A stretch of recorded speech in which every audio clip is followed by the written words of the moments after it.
சுகம் பலன் எனக்குள்ளே பாய்ந்து செல்லுதே, வல்லமை நதியாய் பரவி பாயுதே. சுகம் பலன் எனக்குள்ளே பாய்ந்து செல்லுதே, வல்லமை நதியாய் பரவி பாயுதே. இரத்த குழாய்கள் கண்கள் செவிவாய் தமனி எங்கு பாய்கின்றதே. வல்லமையால் சுகமானே, வார்த்தையால் சுகமானே,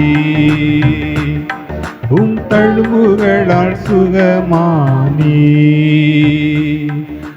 தயவினால் சுகமானே. சுகம் பலன் எனக்குள்ளே பாய்ந்து செல்லுதே, வல்லமை நதியாய் பரவி பாயுதே. முதுகு தண்டு இதயம் மூளை நரம்பு ரத்தம் வல்லமை பாய்கின்றதே. குடல் தோல் கணையம் இரைப்பை வயிறு சதையெங்கும் பாய்கின்றதே. முதுகு தண்டு இதயம் மூளை நரம்பு ரத்தம் வல்லமை பாய்கின்றதே.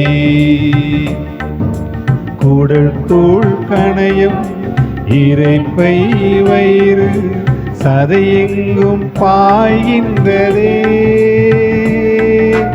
ஏசையா இரட்சகரே, சுகம் தரும் என் தெய்வமே. ஏசையா இரட்சகரே, சுகம் தரும் என் தெய்வமே. வல்லமையால் சுகமானே, வார்த்தையால் சுகமானே, தழும்புகளால் சுகமானே, தயவினால் சுகமானே. சுகம் பலன் எனக்குள்ளே பாய்ந்து செல்லுதே, வல்லமை நதியாய் பரவி பாயுதே. மூட்டு ஈரல் மூட்டு கை கால் திசுக்கள் வல்லமை பாய்கின்றதே. எலும்பு நரம்புகள் சிறுநீரகங்கள் தலையெங்கும் பாய்கின்றதே. மூட்டு ஈரல் மூட்டு கை கால் திசுக்கள் வல்லமை பாய்கின்றதே. எலும்பு நரம்புகள் சிறுநீரகங்கள் தலையெங்கும் பாய்கின்றதே. ஏசையா இரட்சகரே, சுகம் தரும் என் தெய்வமே. எல்லாருக்குள்ளே ஆமே. ஏசையா இரட்சகரே, சுகம் தரும் என் தெய்வமே. வல்லமையால் சுகமானே, வார்த்தையால் சுகமானே, தழும்புகளால் சுகமானே, தயவினால் சுகமானே. சுகம் பலன் எனக்குள்ளே பாய்ந்து செல்லுதே, வல்லமை நதியாய் பரவி பாயுதே.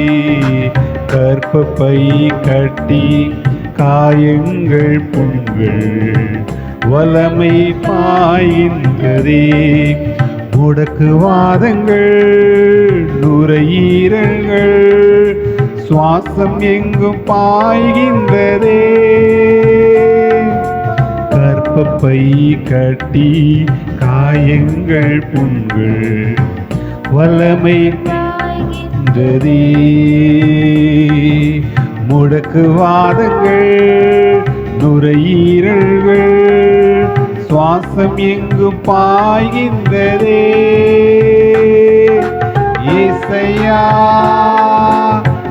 இரட்சகரே சுகம் தரும் என் தெய்வமே ஏசையா இரட்சகரே சுகம் தரும் என் தெய்வமே உம்மல்லமையால் சுகமானே உம் வார்த்தையால் சுகமானே உம் தழும்புகளால் சுகமானே உம் தயவினால் சுகமானே சுகம் பலன் எனக்குள்ளே ஆய்ந்து செல்லுதே வல்லமை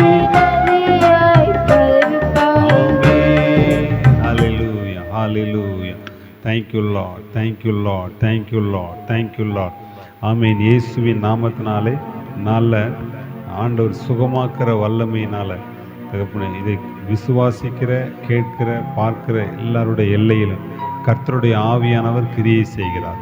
அவர் கிரியை செய்து உச்சன் தலையிலிருந்து உள்ளங்கால் வரை ஒருவேளை படுக்கையில் இருக்கிறான், ஒருவேளை ஹாஸ்பிட்டலில் உங்களுடைய சொந்த பந்தங்கள் இருக்கலாம். இயேசுவின் நாமத்தை கொண்டு அவன் சும்மா சுகம் பெற்றுட்டு போவதற்கல்ல, ரட்சிப்புக்கு ஏதுவான இயேசு கிறிஸ்துடைய நாமத்தை கொண்டு தேவன் அற்புதங்களை பலமாய் செய்ய அவர் சித்தமுள்ளவராக இருக்கிறார். கர்த்தருடைய ஆவியானவர் இந்த நாளில் பார்த்தீங்கன்னா கீழ்ப்படிதலை முதலாவதாக கீழ்ப்படிதலை அவர் எதிர்பார்க்கிறார்.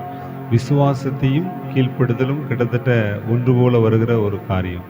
அடுத்தது பார்த்தீங்கன்னா நமக்கு இருக்கிற தவறான நம்பிக்கைகளை உடைக்க வேண்டும். பார்த்தீங்கன்னா பாரம்பரிய நோய் அப்படின்னு சொல்லுவாங்க. முன்னோர்கள்ட்ட அவங்களுடைய ஜெனட்டிக்காக அவங்க டிஎன்ஏல என்ன இருக்குதோ அந்த இரத்தத்தினுடைய மாதிரிகள் எடுத்து பார்த்தான்னு சொன்னால் அதிலிருந்து அது உண்மைதான். அது உலக பிரகாரமான காரியத்தில் அது உண்மை, அது நடந்துகிட்டு இருக்குது. ஆனால் வானத்தையும் பூமியும் படைத்த ஆண்டவர் சொல்கிறார், நாம் அவரை விசுவாசிக்கிற எல்லாரும் அவருக்கு பிள்ளையாக மாறும்படி அவர்களுக்கு அதிகாரம் கொடுத்தார் என்று நம்ம பார்க்கிறோம். இதை பார்க்கறதுக்கு முதல்ல கீழ்ப்பிடிதல். பார்த்திங்கன்னா இயேசு கிறிஸ்து சீலோவம் என்கிற குளத்தில் ஒரு குருடனை அனுப்புகிறார். நீ நல்லா பார்த்தீங்கன்னா அந்த இடத்துல சீலோவம் குளத்துக்கு அனுப்புறதுக்கு முன்னாடி அவருடைய அந்த துப்பி அவர் இயேசு கிறிஸ்து தன்னுடைய உமிழ் நீரை கீழே துப்பி அந்த மண்ணை ஒரு களிமண் மாதிரி ஆக்கி ஒட்டத்தக்கதான காரியத்தை ஆக்கி அவருடைய கண்களில் பூசுகிறார். பூசி நீ போய் சீலோவம் குளத்தில் போய் கழுவு அப்படின்னு சொல்கிறார். அந்த சீலோவம் குளம் என்பது நகரத்தினுடைய வாசல் பகுதியில் அது காணப்படுகிறது. மைய பகுதியிலிருந்து ஒரு பெரிய நகரம், பல ஆயிரம் பேர் அவங்க வசிக்கிற ஒரு நகரம். அந்த மைய பகுதியிலிருந்து அவர் புறப்பட்டு போய் ரொம்ப தூரம் அவர் நடந்திருக்கலாம். அவர் அந்த குருடன் நடந்து கொண்டு போகும்போது பார்த்தீங்கன்னா சொந்த பந்தங்கள் கேட்டிருக்கலாம், அல்லது அவங்களுடைய கூட இருக்கிறவங்க கேட்டிருக்கலாம். ஒரு இடத்துலேருந்து நீ ஏன் இப்படி நகரத்துக்கு வெளியே எதுக்கு போகிற, என்ன காரணம் அப்படின்னு சொல்லி கேட்டிருக்கலாம். ஒருவேளை சிரிச்சிருக்கலாம், பரியாசம் பண்ணியிருக்கலாம். இப்படி இயேசு கிறிஸ்து சொன்னார்னு சொன்னோன்னே சிரிச்சிருக்கலாம், பரியாசம் பண்ணியிருக்கலாம். ஆனால் அதெல்லாம் தாண்டி ஒருவேளை நகர வாசலில் போய் இருந்திருக்கணும். போகும்போது அங்கே சும்மா எல்லாரும் போகிறதும் வர்றதும் இருக்க முடியாது. அங்கே அவங்க செக்யூரிட்டி இருப்பாங்க, அவங்க விசாரிச்சிருக்கலாம். அப்போ போய் நான் அந்த குளத்தில் கழுவ போகிறேன். எல்லாத்தையும் தாண்டி இயேசு கிறிஸ்து சொன்ன காரியத்துக்கு அந்த குருடன் கீழ்ப்படிந்து போய் கழுவுகிறான். அவன் சுகத்தை பெற்றுக்கொள்கிறான். தேவன் உங்களோடு இந்த நாளில் பேசி கொண்டிருக்கிறார். அவர் உங்களுடைய இருதயத்தில் பேசி கொண்டிருக்கிறார். அவர் அந்த வசனத்தின் மூலமாக, ஊழியர்கள் மூலமாக உங்களோடு பேசி கொண்டிருக்கிறார். அவர் பேசுகிற காரியத்தில் பார்த்தீங்கன்னா ஒரு பெரிய ஒரு விஷயத்தை அவர் செய்ய வேண்டும் என்று அவர் விரும்பவில்லை. நீங்கள் பார்த்தீங்கன்னா நம்ம இந்த இந்திய பாரம்பரியத்தில் நம்ம இருக்கிற எல்லாருக்குள்ளேயும் என்ன ஒரு விஷயம்னு சொன்னால், கடவுள் சொன்னால் தன்னை வருத்தி கொண்டால்தான், தன்னை வேதனைப்படுத்தி கொண்டால்தான், ஏதோ ஒரு பெரிய சாக்ரிஃபைஸ் செய்தாதான் கடவுள் அற்புதம் செய்ய முடியும், ஆசீர்வதிக்க முடியும் என்று இந்த இந்திய கலாச்சாரத்தில் உள்ள மத கோட்பாடுகளில் அது இருக்குது. எல்லா இடங்கள்லையும் அது இருக்குது. பார்த்தீங்கன்னா, நம்மளை வேதனைப்படுத்தினா தான், நம்மளை வந்து ஏதோ ஒரு தியாகம் பண்ணா தான், ஒரு இழந்தா தான், அல்லது நம்ம நாமே அவமானப்படுத்தி கொண்டால் தான் கடவுள் இறங்குவார், அவர் இரக்கம் பாராட்டுவார். நாம் வேதனைகளை அனுபவித்தால் தான் அவர் இறங்குவார் அப்படின்னு சொல்லி நிறைய பொருத்தனைகளையும் நிறைய இடங்களுக்கு ஓடுகிற காரியங்களையும் நாம் பார்த்து கொண்டிருக்கிறோம். இயேசுவோடைய நாம மகிமைப்படட்டும். ஆனால் இங்கே ஆண்டவர் சொல்கிறது என்னன்னு சொன்னால், என் வார்த்தைக்கு கீழ்ப்படிகிறியா, விசுவாசிக்கிறாயா? அது என்ன அர்த்தம் அப்படின்னு சொன்னால், நான் ஒரு வார்த்தையை சொல்கிறேன், நீ கீழ்ப்படித்தனா என்ன அப்படின்னு சொன்னால் விசுவாசிக்கிறேன் என்ற அர்த்தம். இப்போ பாவத்திலிருந்து விடுதலையாக வேண்டும் அப்படின்னு சொல்லி ஆண்டவர் சொல்கிறாரு, உணர்த்துறாருன்னு வைங்களேன். ஒரு குறிப்பிட்ட குடும்பங்களோடு, நபர்களோடு, செயல்களோடு நம்ம இணைக்கப்பட்டிருக்கலாம். அதனால் நம்முடைய குடும்பத்தில் வியாதிகள், பலவீனம் வந்து கொண்டிருக்கலாம். ஏதோ ஒரு காரணமாக இருக்கலாம். ஆண்டவர் உங்கள் மேலே கிருபையுமாக இருக்கிறார், இரக்கமாக இருக்கிறார், தயவாக இருக்கிறார். அவர் உங்களுக்காக எவ்வளவுத்துக்கு எவ்வளோ கீழே இறங்கி வர முடியுமோ அவ்வளோத்துக்குள்ளே அவர் இறங்கி வந்தார். அவர் 2000 வருடத்துக்கு முன்பாக தன்னுடைய மகிமையான ஸ்தலத்தை விட்டு, ஸ்தானத்தை விட்டு, சிங்காசனத்தை விட்டு அவர் இறங்கி வந்தார். அவர் இறங்கி வந்து ஒரு மனிதனாக மாறினார். மனிதனாக மாறி உடல் முழுவதும் அடிக்கப்பட்டார். உச்சம் தலை முதல் உள்ளங்கால் வரை எல்லாவற்றையும் அவர் சுமந்தார். ஏனென்றால் நாம் சுமக்க தேவையில்லை என்பதற்காக. நாம் வேதனைகளை அனுபவித்து, நாம் உடலை வருத்தி கொண்டு, உடலை அடித்து கொண்டு, உடலை கிழித்து கொண்டு, கால்களை புண்ணாக்க நடந்து கொண்டு இருப்பதற்காக அவர் இங்கு வரவில்லை. அவர் அதுக்கு பதிலாக உச்சம் தலை முதல் உள்ளங்கால் வரை எல்லா வேதனைகளையும் அவர் சுமந்து தீர்த்து விட்டார். நாம் சுமக்க தேவையில்லை. இது ரொம்ப முக்கியமான ஒரு விஷயம். நாம் சுமக்க தேவையில்லை. எப்பொழுதும் நாம் அறிக்கை செய்ய வேண்டிய, விசுவாசிக்க வேண்டிய ஒரு பெரிய விஷயம், எனக்கு பதிலாக என் ஆண்டவர் இயேசு கிறிஸ்து. இதில் ஒருவேளை எந்த மதத்தை சார்ந்தவர்கள், எந்த இனத்தை சார்ந்தவர்கள், என்ன சாதி, குடும்பத்தை, ஊரை சார்ந்தவர்கள் என்பதே கிடையாது. கடவுள் என்று சொல்லி சொன்னா எல்லாரும் கடவுள் தான். எல்லாருக்குள்ளேயும் கடவுள் வர்றதுக்கு அவர் ஆயத்தமாக இருக்கிறார். எல்லாரும் மனிதர்கள், எல்லாரும் அவருடைய பிள்ளைகள். யார் விசுவாசிக்கிறார்களோ அவர்கள் எல்லாருக்குள்ளேயும் அவர் வந்து பிள்ளை என்கிற உரிமையை நமக்கு கொடுக்கிறார். அப்ப நம்மளை வேதனைப்படுத்தி ஒரு பொருத்தனை பண்ண வேண்டும் என்று அவசியம் இல்லை. ஏசப்பா உங்களுக்காக இந்த உலகத்துல அவர் இறங்கி வந்து உச்சம் தலை முதல் உள்ளங்கால் வரை எல்லா அடிகளையும் அவர் வாங்கிவிட்டார். அப்ப நம்ம காரியத்துக்கு வருவோம். பாவத்திலிருந்து நீ இந்த பாவத்தை செய்யக்கூடாது என்று ஆண்டவருடைய உள்ளத்திலே பேசி கொண்டிருக்கலாம், அல்லது வசனத்தின் மூலமாக ஏதோ ஒரு இடத்துலேருந்து வார்த்தை வந்து கொண்டிருக்கலாம். அப்போ உடனே கண்டிப்பாக ஒரு மனிதன் சொந்தமாக தன்னுடைய பாவத்தை அவன் விட்டு விடுவது என்பது மிகவும் ஒரு கடினமான ஒரு விஷயம். அது கடவுளுடைய பிரத்யட்சமான ஒரு பலம் இறங்கி வந்தால் தான் அந்த பாவத்திலிருந்து, அந்த சாபத்தின் ஐக்கியத்திலிருந்து, அந்த தேவையற்ற தொடர்புகளிலிருந்து அவன் வெளியே வர முடியும். தேவனுடைய உதவியினால் அவருடைய வல்லமை நம்ம மேலே இறங்கி வரும்பொழுது தான் வர முடியும். இந்த நேரத்தில் அவர் உங்கள் இருதயத்தில் பேசி, இதனால தான் என் குடும்பத்தில், என் பிள்ளைகளுடைய வாழ்க்கையில், என்னுடைய மருமகளுடைய வாழ்க்கையில் இப்படிப்பட்ட சமாதான குறைச்சல் வருது என்று நமக்கு தெரியும். அப்போ ஆண்டவர் நீ விடு என்று சொல்வதற்கு ஆண்டவர் சொல்லலை. ஆண்டவர் சொல்றாரு, நீ விசுவாசி, நான் உன்னை விடுவிப்பேன். அந்த மாதிரி தொடர்புகளில், அந்த மாதிரி விபச்சார வேசித்தன கிரியைகளில், அந்த மாதிரி களவு பொய் காரியங்களில், அந்த மாதிரி குடிவெறி காரியங்களில் நீங்கள் விடுதலை செய்ய முடியாது. 2 விஷயம். ஒரு மனிதன் ரட்சிக்கப்படுவதற்கு அப்போஸ்தலர்கள் பிரசங்கம் பண்ணினார்கள். அவர்கள் பிரசங்கம் பண்ணும்போது சொன்னதுதான், இந்த மாதிரி இந்த சந்ததியை விட்டு நீங்கள் விலகி வாங்க முதல்ல. ஆமாம், மாறுபாடு உள்ள இருதயம் உள்ள இந்த சந்ததியை விட்டு நீங்கள் விலகி வாங்க முதல்ல. அதுக்கப்புறம் நீங்கள் ஞானஸ்தானம் எடுத்துக்கொள்ளுங்க. அதுக்கப்புறம் 3வது, ஒரு விசுவாசிக்கிற கூட்டத்தோடு நல்ல ஆண்டவரை ஆராதிக்கிற, நல்ல ஆவியில் நிரம்பி ஆராதிக்கிற ஒரு கூட்டம் அங்கே உட்காந்துருந்துச்சு. தரிசனம் கண்ட அந்நிய பாஷை பேசிய ஒரு கூட்டம் அந்த இடத்துல உட்காந்துட்டு இருந்துச்சு. இவங்களோடு வாங்க, எங்க கூட சேர்ந்துக்கோங்க. இந்த 3 காரியத்தையும் அவங்க செய்யும்போது சேர்ந்த உடனே அங்கே தாழ்மையாய் உட்கார்ந்து வசனத்தை கேட்டு ஆண்டவரை பாடி துதிச்சு பார்த்தீங்கன்னா ஒரு சிலருடைய வாழ்க்கையை பார்க்குறோம். நல்ல ஆண்டவர் சுகமாக்கி நல்ல கிருபையாக விடுவித்து நல்ல ஒரு சபையில் ஆண்டவர் சேர்த்து விடுவார். பார்த்தீங்கன்னா சூழ்நிலை மூலமாக சேர்த்து விடுவார்.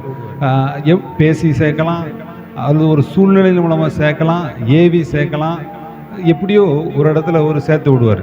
அங்கே போய் நின்றுட்டு தேவையில்லாத வேலைகளை செய்ய ஆரம்பிச்சிருவாங்க. போய் அந்த பொறுப்பு இந்த பொறுப்புன்னு சொல்லி பதவி ஆசை பிடிச்சிட்டு அங்கே போய் அங்கே இவங்க இப்படி அவங்க இப்படி அந்த ஊழியக்காரர் இப்படி இந்த பாஸ்டர் சரியில்லை இப்படி இந்த வேண்டாத வேலையில் பார்க்காதபடி வாரத்துக்கு ஒரு முறை நீங்கள் ஐக்கியத்துக்கு போகிறீங்கன்னா ஆண்டவரை தேடி அங்கே உள்ளவர் மேலே அன்பு வைத்தும் அங்குள்ள ஊழியக்காரங்க மேலே அன்பு வைத்தும் போகணும். வாசனை என்ன பேசுகிறாங்க தாழ்மையாக உட்காந்து கேட்கணும், நல்ல ஆவியில் ஆராதிக்கணும், இடத்த கழிவு உங்கள் வேலையில் பார்க்க போயிடணும். அங்கே போய் மறுபடியும் ஆணுடைய சமூகத்தில் போய் சாபத்தை வாங்கிட்டு வந்தவங்களை நம்ம பார்த்துருக்குறோம். நல்லா சுகம் பெற்றவர்கள், நல்ல அற்புதங்களை பெற்றவர்கள். தேவையில்லாத வேலையில் ஈடுபடக்கூடாது. இயேசுவின் நாமத்தினாலே உங்களை ஆண்டவர் அழைக்கிறார். நீங்கள் தேவையில்லாத உறவு உங்களுக்கு ஆண்டவர் அந்த உறவை கட் பண்ணி விடுவார். ஏதாவது சூழ்நிலை நிமித்தமாக அந்த அந்த அந்த அந்த அந்த தொடர்புகளை கட் பண்ணி விடுவார். அந்த பாவத்தினுடைய அந்த இச்சையினுடைய அக்கிரமத்தினுடைய எண்ணங்களை நம்மளை விட்டு விலக்கி விடுவார். ஆனால் ஒன்று செய்ய வேண்டும், மறுபடியும் அப்படிப்பட்ட நபர்களோடு தொடர்பு வைத்து கொண்டு நீங்கள் எது பாவம், எது உங்கள் குடும்பத்துக்கு சாபத்தை கொண்டு வருது, எது நம்முடைய பிள்ளைகளுடைய வாழ்க்கையை கெடுக்குது, எது என்னுடைய எல்லையில் தரித்திரத்தையும் வியாதியும் கொண்டு வருகிறது என்று பரிசுத்த ஆவியானவர் உங்களோடு பேசி கொண்டிருக்கிறார். உங்களுக்குள்ள இப்போ உங்க உணர்வுக்குள்ள அது வருது, இதெல்லாம் தப்பு அப்படின்னு சொல்லி. அப்ப அதை துண்டிக்க ஜெபிக்க வேண்டும். இயேசுவின் நாமத்தினாலே இப்படிப்பட்ட பொல்லாத எண்ணங்கள் சிந்தனைகள் இந்த இருதயத்துல இவங்க மூலமா வருது, இந்த எண்ணத்தின் மூலமா வருது, இயேசுவின் நாமத்தினால விலகி போ என்று சொல்லிட்டு அவங்கள்ட்ட தொடர்புகளை துண்டிக்கணும். அதே நேரத்தில் தேவ சித்தமான தேவ திட்டமான சரியான ஊழியர்கள் சரியான விசுவாசிகளுடைய எல்லையில நீங்க சேர்க்கப்படணும். சேர்ந்த ஆண்டவர் ஆவில நல்லா ஆராதிச்சு நீங்க ரட்சிப்பின் அனுபவம், ரட்சிப்புங்கிறது ஒரு நாள் நடப்பது அல்ல, அது ஒவ்வொரு நாளும். முதல்ல அது குழந்தைத்தனமா இருக்கும், முதல்ல உங்களுக்கு கஷ்டமா தெரியும். அதுக்கப்புறம் அந்த ரட்சிப்புக்குள்ள நீங்க ஆண்டவர் ஆவில நல்லா அந்த இன்பத்தையும் அந்த சமாதானத்தையும் அந்த சந்தோஷத்தையும், ஒருவேளை நீங்க அற்புதத்தை ஏற்கனவே பெற்றுக்கொண்டு மறுபடியும் சோர்ந்து விழுந்து சரியான ஐக்கியம் இல்லாமல் நீங்க இருக்கலாம். கர்த்தருடைய ஆவியானவர் உங்களோடு பேசி கொண்டிருக்கிறார். சில நேரம் வியாதி சுகமாக மறுபடியும் திருப்பி வந்திருக்கலாம். கர்த்தருடைய ஆவியானவர் உங்களுக்கு பேசி கொண்டிருக்கிறார்.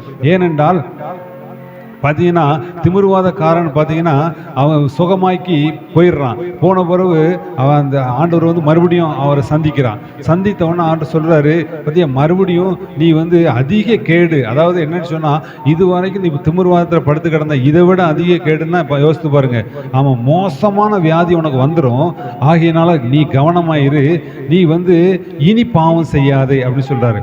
பாவத்தினுடைய பிரதானமான விஷயம் எங்கிருந்து வருதுன்னு சொன்னால் ஐக்கியத்திலிருந்து தான் வருது. நீங்கள் எதை பார்க்கிறீர்களோ, எதை கேட்கிறீர்களோ, யாரோடு பழகுகிறீர்களோ, யாருடைய வார்த்தையை அதிகமாக உங்களுடைய எல்லையில் இருக்குதோ, யாருடைய செயல்களை அதிகமாக நீங்கள் ரசிக்கிறீர்களோ, அது கண்களில் உங்களுக்குள்ளே போகுதோ, காதுகளில் போகுதோ, அது சிந்தையில் சிந்தையில் உங்களுடைய எண்ணங்களை மாற்றி, உங்களுடைய உருவத்தை மாற்றி, உங்களுடைய ஆசைகளையும் காரியங்களையும் அவர் மாற்றி போட்டு, அந்த ஐக்கியம் என்பது ஒரு மனிதனோடு ஒரு கூட்டத்தோடு மாத்திரமல்ல. எந்த நீங்க வீடியோ காட்சிகள் எந்த காட்சியா இருக்கலாம், எவைகளை அதிகமாக நீங்க பார்க்கிறீர்களோ உங்களுக்குள்ள அந்த கேரக்டர் உங்களுடைய சாயலையே குணாதிசயத்தையே மாற்றி விடுகிறது. நம்ம முதல்ல பார்த்தோம்னு சொன்னா அந்த பாரம்பரிய நோய். நீ ஒன்றை பேச வேண்டும், ஒன்றை புரிந்து கொள்ள வேண்டும், ஒன்றை புரிந்து கொண்டு பேச வேண்டும். ஏனென்றால் இயேசு கிறிஸ்து சொல்கிறார், விசுவாசிக்கிற யாவரும் அவருடைய பிள்ளைகள் ஆகும்படி அதிகாரம் கொடுத்தார். அதிகாரம் என்று சொன்னா ஒரு அதிகாரம் என்ன அதிகாரம் சொன்னா, முன்னோர்களிடம் இருந்து வரக்கூடிய பாவத்தினுடைய விளைவுகள், சாபத்தினுடைய விளைவுகள், அதன் மூலமாக உள்ளே நுழைகிற பிசாசுடைய கிரியைகள், எல்லாவற்றுக்கும் மேலாக பாரம்பரியமாக வந்து கொண்டிருக்கிற நோய்கள். இயேசு கிறிஸ்துவின் நாமத்தினாலே அந்த பாரம்பரியமாய் வந்து கொண்டிருக்கிற நோய்களுக்கு நமக்கு இடமே கிடையாது, அதுக்கு பேசவே கூடாது. அப்ப என்ன பேச வேண்டும் சொன்னா, எப்படி நீங்க பாத்தீங்கன்னா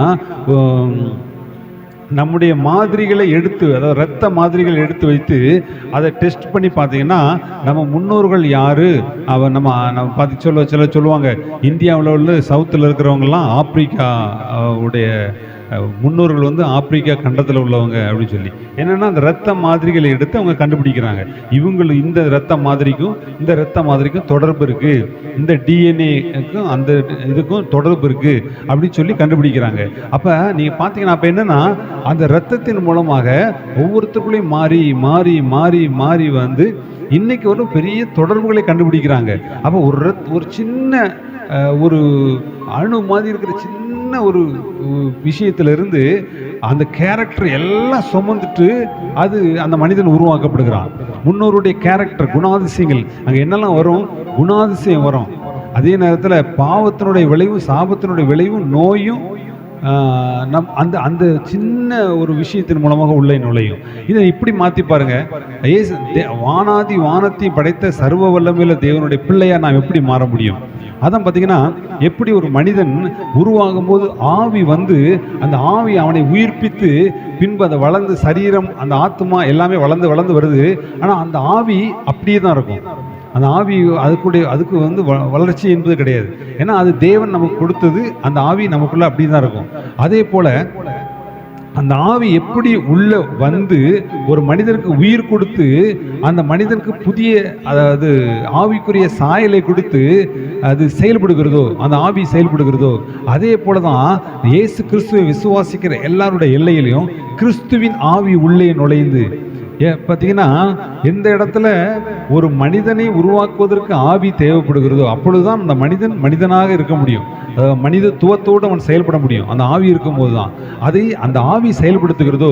அதே போல கிறிஸ்துவின் ஆவி, அவர் விசுவாசிக்கிற எல்லாருடைய இருதயத்திலையும் கிறிஸ்துவின் ஆவி உள்ளே நுழைந்து கிறிஸ்துவின் சாயலை கொண்டு வந்து கிறிஸ்துவனுடைய கேரக்டரையும் சிலுவையில பாவத்துக்காகவும் சாபத்துக்காகவும் எல்லா அடிகளையும் உடம்பு முழுவதும் கிழிக்கப்பட்டு முள்முடி சூட்டப்பட்டு ரத்தம் சிந்தி நமக்காக பரிந்து பேசி ஜீவனுள்ள தேவன் அவர் மரித்து அடக்கம் பண்ணப்பட்டு உயிரோடு எழுந்து அவர் ஆவியின் சாயலை அடைந்து இன்னைக்கு வரைக்கும் அவருடைய ஆவியை நம்முடைய எல்லையில கொடுப்பதற்கு அவர் நமக்காக பரிந்து பேசுகிற அந்த ஆண்டுடைய ஆவி நமக்குள்ளே வரும்பொழுது என்ன நடக்கிறது?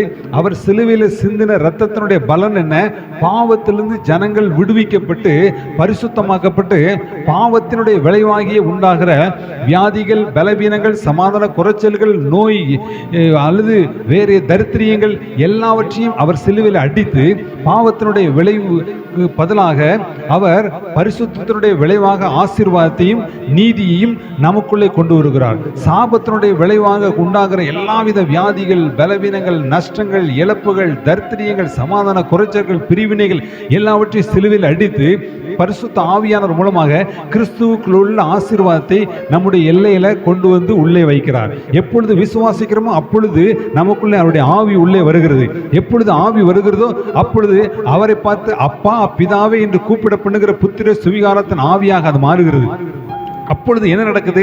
நமக்குள்ளே அவர் சிலுவையில் சிந்தின இரத்தத்தினுடைய விளைவுகள் எல்லா ஆசீர்வாதங்களையும் நீதியையும் சுகத்தையும் பலத்தையும் உயர்வையும் கனத்தையும் மேன்மையும் ஐஸ்வர்யத்தையும் நமக்குள்ளே கொண்டு வந்து விடுகிறது. அப்ப நம்ம எதனால கொண்டு வந்தோம்?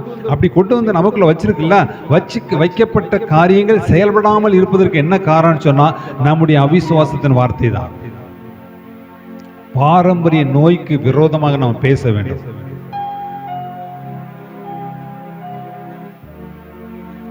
கர்த்தருடைய பரிசுத்த நாமத்துக்கு மகிமை உண்டாவதாக. பாரம்பரிய வியாதிக்கு விரோதமாக நாம் பேச வேண்டும். ஒரு சபை அல்லது ஒரு ஐக்கியம் என்பது இந்த உலகம் பேசுவதை போல பேசுவதல்ல. இந்த உலகம் பேசுகிற மெடிக்கல் ரீதியாக, அரசியல் ரீதியாக, ஒரு அரசியல் எடுத்துக்கிட்டோன்னா நம்ம ஒன்று காரியத்துக்கு ஜெபிக்கிறோம்னு சொன்னோன்னா ஜெபிச்சுட்டு வெளியே போய் அவிசுவாசம் பேசக்கூடாது.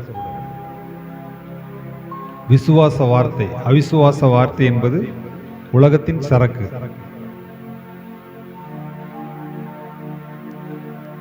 பாரம்பரிய நோய்க்கு இடமே இல்லை. எல்லாருமே அதை நம்புவாங்க. பாரம்பரிய நோய், ஏன்னா டாக்டர் சொல்றாங்க, நிறைய பேர் அனுபவிக்கிறாங்க. நம்ம அதுக்கு எதிராக பேச வேண்டும். பாவத்தின் சாபத்தின் விளைவினால் உண்டான நோய் அது இயேசு கிறிஸ்துடைய பிள்ளையாகி ரொம்ப ரொம்ப முக்கியம். ஐக்கியம். நம்ம ஒரு ஐக்கியத்தில் ஒரு அபிஷேகம் பண்ணப்பட்ட அழைக்கப்பட்ட ஊழியருடைய எல்லையில இணைக்கப்பட்டிருக்க வேண்டும். அது விசுவாச வார்த்தை பேசுகிற தெய்வ சித்தமான திட்டமானால் இதை கேட்டுக்கொண்டு ஜெபிக்கிறவருடைய எல்லையில ஆண்டவர் நல்ல ஒரு ஹீலிங் கொடுப்பார். உங்க மனசுல, இருதயத்துல, சிந்தையில, எல்லாவற்றுக்கும் மேல உடல்ல கர்த்தருடைய ஜீவன் இறங்கும். ஆனா நீங்க ஐக்கியத்தை விட்டுறக்கூடாது. அதில் ஃபோன் நம்பர் இருக்கும், நீங்க கான்டாக்ட் பண்ணலாம், ஜெபம் பண்ணலாம், வரலாம். ஞாயிற்றுக்கிழமை தோறும் மாலை 6 மணிக்கு இங்க ஆராதிக்கப்படும். நல்லா விசுவாச அறிக்கை செய்யணும். அந்த நேரத்தை நல்லா ஆண்டோட பிரசன்னத்துல செலவு பண்ணணும். அப்பொழுது வெளியிலிருந்து வரக்கூடிய சரக்கு உள்ள வராது. அதுதான் முதல்ல உள்ள வந்து நமக்கு வியாதி ஏற்படுத்தும், பலவீனத்தை ஏற்படுத்தும். இந்த நேரத்துல ஆண்டவர் 2 காரியத்தை சொன்னார். ஒண்ணு, பாரம்பரிய நோய் என்பது நம்முடைய எல்லையில வர முடியாது. ஏன்னா அவருடைய ஆவி நமக்குள்ள வந்து அவருடைய பிள்ளையா மாற்றிட்டு, அப்ப அவர்கிட்ட இருந்து தான் நமக்கு சரக்கு வரணும். அவருடைய கேரக்டர் தான் வரணும். அவருடைய சாபத்துக்கு பதிலாக சாபத்தினால அவர் சிலுவையில் அடிக்கப்பட்டு ரத்தம் சிந்தி அதனுடைய விளைவு நமக்குள்ள வரணும். அவருடைய விளைவு நமக்குள்ள வரணும். அது தெய்வ சித்தம். பாவத்தின் விளைவும் சாபத்தின் விளைவும் ஏன்ட்ட இருக்க முடியாதுன்னு சொன்னேன். ஏன்னா நான் ஏசப்போடைய பிள்ளை.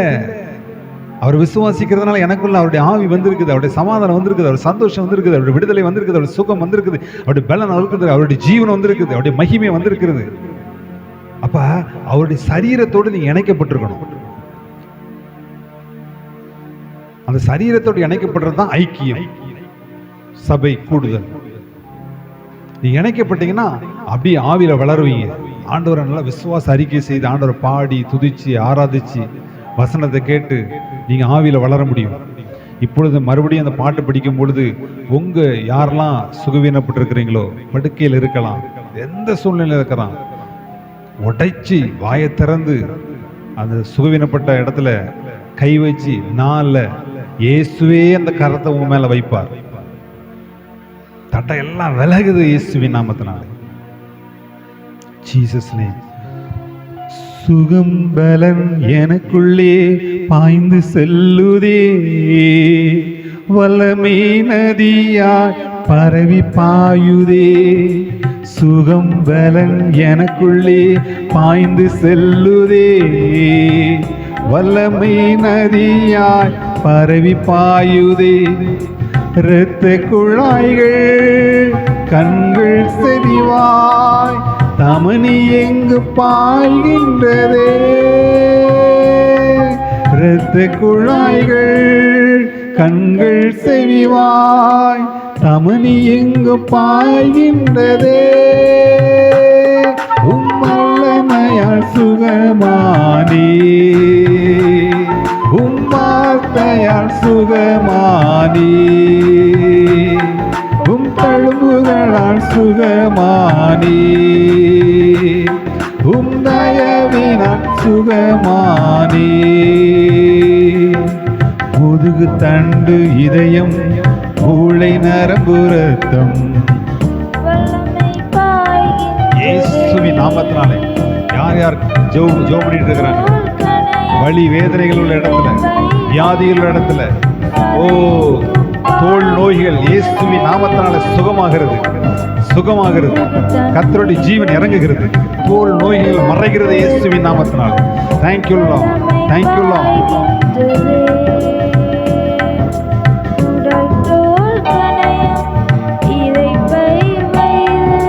சதையெங்கும் பாய்கின்றதே,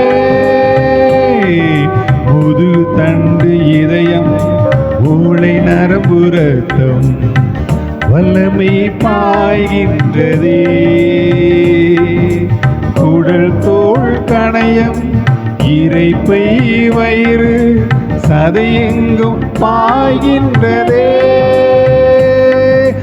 வல்லமையால் சுகமானே, வார்த்தையால் சுகமானே, தழும்புகளால் சுகமானே, தயவினால் சுகமானே.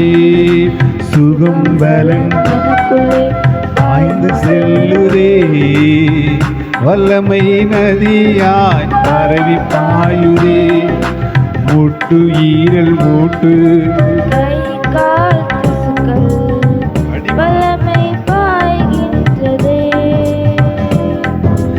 எலும்பு நரம்புகள் சிறுநீரகங்கள் தலையெங்கும் பாய்கின்றதே.